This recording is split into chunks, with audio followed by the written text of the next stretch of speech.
Global channel Jayanthi Amirisetti tip and cooking ఛానల్కి స్వాగతం.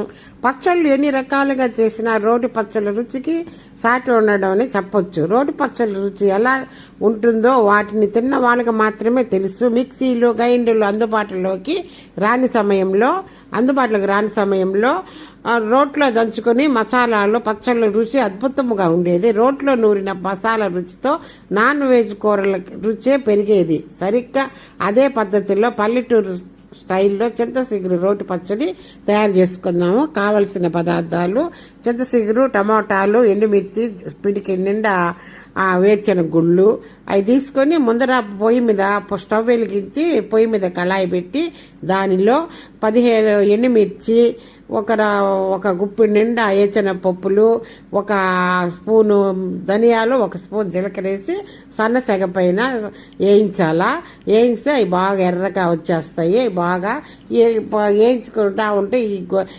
చింతసిగురు బాగా నుసిమి పక్కన పెట్టుకోవాలా. బాగా 2-3 సార్లు నుసి పక్కన పెట్టుకోవాలి చింతసిగురు. ఈ చింతసిగురు బాగా నుసి దాన్ని పక్కన పెట్టుకొని ఈ ఎండుమిర్చి, ఈ వేరుశెనగ పప్పులు, ఈ ధనియాలు, జీలకర్ర మొత్తం వేగినాయి కదా, అవన్నీ తీసుకొని ఏరే దానిలో ట్రాన్స్ఫర్ చేసేసి అలా వేగిన తర్వాత ఈ చింతసిగురు చూడండి, చింతసిగురు ఎంత బాగుంటుందోను. సీతమ్మకు చేయిస్తే చింతాకు పథకము రామచంద్ర అంటాడు కదా రామదాసు. అంటే ఈ చింతాకు ఎరుపుగా అట్లా ఉంటుంది, అంత నైస్గా ఉంటుంది చింతసిగురు రంగు. దానికి బాగుంటుంది. చాలా పాటలు కూడా ఉన్నాయి. చింతసిగురు రుచి చిన్న దాని పాట చూడు, పాత ఓల్డ్ సాంగ్స్. ఇప్పుడు మనం చట్నీ చేసుకుంటున్నాం కదా, ఇవన్నీ ఏగిపోయినాయి. ఎండుమిర్చి, ధనియాలు, ఈ వేరుశెనగ పప్పు, ఈ జీలకర్ర మొత్తం ఈ ఏరే గిన్నెలోకి ట్రాన్స్ఫర్ చేసుకోవాలి వీటిని. తర్వాత అదే కళాయి పొయ్యి మీద పెట్టి చింతసిగురు నుసుకుని పక్కన పెట్టుకున్నాం కదా, ఆ చింతసిగురు కాసింత ఆయిల్ వేసి దాంట్లో ఆ చింతసిగురు వేసి వేయించాలా సన్న సెగ పైన. అది సన్నగా ఏగుతూ ఉంటుంది. అసలు చింతసిగురు అంత మంచిదండి, టేస్ట్ సూపర్ టేస్ట్గా ఉంటుంది. అంతా ఈ గోంగూర పచ్చడిలాగే ఈ ప్రాసెస్ అంతా. కాకుంటే గోంగూర పచ్చడిలో కొద్దిగా ఇది గోంగూర పచ్చడి కన్నా ఈ చింతసిగురు ఇంకా పుల్లగా ఉంటుంది. చాలామందికి ఈ పులుపు సరిపోద్ది. పులుపు చాలా నోళ్ళకి లైట్గా ఒక రెమ్మ చింతపండు వేసుకోవచ్చు, సరిపోతుందిలే. టమోటాలు కూడా వేసాం కదా. తర్వాత ఇది మొత్తం సన్నగా టమోటాలు చింతసిగురు చూస్తే మెత్తపడిపోయింది.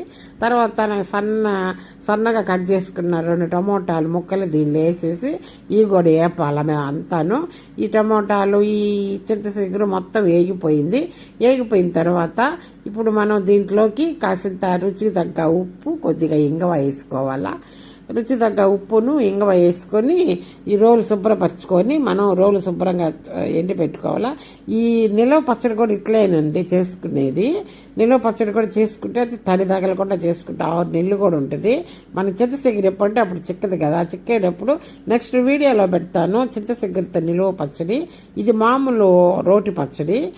తర్వాత ఇదంతా ఏగిపోయింది, టమాటాలు చింతసిగురు మొత్తం ఏగిపోయిన తర్వాత దాంట్లో రుచి తగ్గ ఉప్పు, కొద్దిగా ఇంగువ వేసుకొని పక్కన పెట్టుకొని ఈ రోల్లో మొత్తం తుడుచుకొని పక్కన పెట్టుకొని ఆ రోట్లో ఇవన్నీ ఈ అమ్మనేసి ఈ కళాయిలో ఈ రోట్లో వేసుకోకూడదంట, ఏరే గిన్నెలోకి ట్రాన్స్ఫర్ చేసుకుని వేసుకోవాలని చెప్పి మన పెద్దలు అంటారు. గౌరీ పత్రం కదా రోల్ అంటేను, కాల్త వేసుకోకూడదంట. పార్వతీదేవి సమానం అంట ఆ రోల్ అంతా. ఆమె కడుపు అంటండి అది. ఎందుకని పెద్దోళ్ళు రోట్లో ఏమైనా చేస్తే శుభ్రంగా కడిగి పక్కన పెట్టుకుంటారు. ఈ రోట్లో వేసుకొని దంచుకోవాలా. ఇవన్నీ దంచుకున్న తర్వాత మెత్తగా మెదిగిపోయిన తర్వాత ఇవన్నీ బాగా మెత్తగా మెదిగిన తర్వాత ఈ చింత చిగురును ఈ టమాటాలు వేయించుకున్నాం కదా అవి కూడా దాంట్లో వేసేసి ఈ రోటి పచ్చడి రుచిగా వేరండి, ఆ రుచే వేరు. రోటి పచ్చడి అంత బాగుంటుంది. చింతసిగురికి రోటి పచ్చడికి అంత సూపరు. తర్వాత ఈ మెదిగిపోయినాయి కదా, మెదిగిపోయిన తర్వాత ఇవన్నీ వేసేసి ఈ మెత్తగా దంచుకోవాలా. దంచుకున్న తర్వాత దాంట్లోని వెల్లుల్లిపాయలు కూడా 2 వేయాలా. వెల్లుల్లిపాయలు, ఉల్లిపాయలు వేసి మెత్తగా దంచుకోవాలా. ఈ దంచుకున్న తర్వాత అంత సూపర్గా టేస్ట్గా ఉంటుంది ఈ పచ్చడి. పెద్దోళ్ళ కాలంలో పచ్చడి దంచిన రోట్లో మనకి అన్నం వేసి కలిపి పెట్టేవాళ్ళు. పెద్దవాళ్ళు ఇంట్లో ఉంటే అన్నం కలిపి పెట్టేవాళ్ళు. ఇప్పుడు మనం నీళ్లు కడిగి దాంట్లో రోడ్ల పచ్చడంతా తీసేసి ఉల్లిపాయలు వేసాం కదా, ఉల్లిపాయలు వెల్లుల్లిపాయలు అవన్నీ వేసి దంచుకోవాలా. ఉల్లిపాయలు వెల్లుల్లిపాయలు వేసి మెత్తగా దంచితే, మెత్తగా దంచకూడదు, ఒక్క చక్కగా దంచాలా, ఎందుకంటే నంచుకున్నవి బాగుంటాయి. మనం ఎడంగా కూడా సన్నగా తురువి ఉల్లిపాయలు వేసుకోవచ్చు. సన్నగా మొత్తం తీసేసేయాల. ఇప్పుడు మనకి పెద్దల కాలంలో ఈ రోట్లో ఒక ముద్ద అన్నం వేసి పెట్టేవాళ్ళు. అమ్మమ్మలు నాయనమ్మలు ఎవరైనా ఉంటే కొద్దిగా అన్నం వేసి రాండి అని చెప్పి మనకు పెట్టేవాళ్ళు. ఇప్పుడు ఎవరండి ఇట్లా పెట్టుకునేవాళ్ళు, ఆ రోజులే పోయాయి. మనం కాసిన నీళ్లు పోసి ఇట్లా కడిగి రోట్లో కడిగి ఈ నీళ్ళు వేస్తే ఇంకా రుచుకుంటుంది. ఆ చింతపండు అంతా దంచాం కదా, దంచిన తర్వాత కాసింత ఉంటుంది. అప్పుడు కాసింత ఉన్నప్పుడు ఈ నీళ్లు మొత్తం కడిగి దాంట్లో పోస్తే అదొక టేస్ట్. ఈ నీళ్లు పోయటం వలన టేస్ట్ కూడా వస్తుంది పచ్చడి. తర్వాత ఇదంతా దుప్పుకొని రోలు శుభ్రంగా చేసి పెట్టాలంట. ఇంకో టిప్పు కూడా చెప్తారు, ఏంటంటే మనం పచ్చడి దంచాక రోట్లో రోకలు పెట్టి ఇట్లా పెడితే కాకి గాని వాళ్తే మెళ్ళ ఊరేగుతారంట పెద్దవాళ్ళు చెప్పేవాళ్ళు. అందుకని మాకు భయపడి ఎడంగా పెట్టేసేవాళ్ళవి. తర్వాత పొయ్యి మీద కళాయి పెట్టి దాంట్లో కాసింత నూనె వేసి పోపు గింజలు మొత్తం దాంట్లో వేయాలా.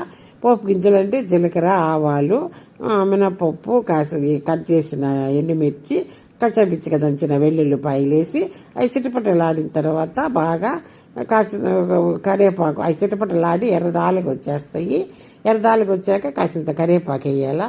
కరివేపాకు వేసేసి ఆ కరివేపాకు వేస్తే దాన్ని బాగా చిటపటలాడిన తర్వాత ఈ పచ్చడి తీసి పక్కన పెట్టుకున్నాం చూడండి, దాంట్లో ఈ పోపు ఎత్తి దాంట్లో పోయాలా.